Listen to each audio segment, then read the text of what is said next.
होशियार होशियार होशियार अशोक सिंघल गादिएरा गादिएरा गादिएरा अशोक सिंघल गादिएरा गादिएरा गादिएरा Colonel Beba होशियार होशियार होशियार Colonel Beba होशियार होशियार होशियार অসম চৰকাৰৰ জলসিঞ্চন বিভাগে খেতি পথাৰত উপযুক্ত জলসিঞ্চনৰ ব্যৱস্থা কৰাৰ দাবীত আৰু এই যিটো অকমান্য যিটো বিভাগ চৰকাৰৰ যিটো অকমান্য বিভাগ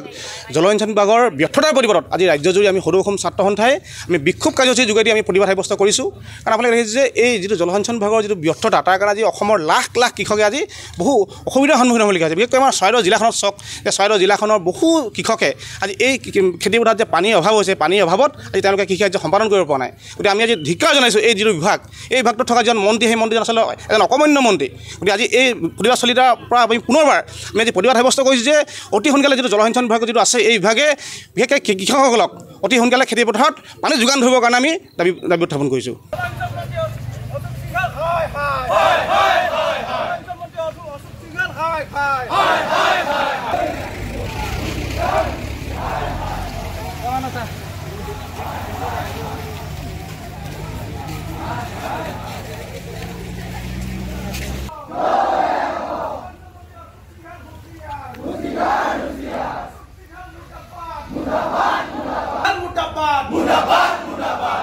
अशोक सिंघल होशियार होशियार होशियार अशोक सिंघल गादिएरा गादिएरा गादिएरा अशोक सिंघल गादिएरा गादिएरा गादिएरा Colonel Beba होशियार होशियार होशियार Colonel Beba होशियार होशियार होशियार অসম চৰকাৰৰ জলসিঞ্চন বিভাগে খেতি পথাৰত উপযুক্ত জলসিঞ্চনৰ ব্যৱস্থা কৰাৰ দাবীত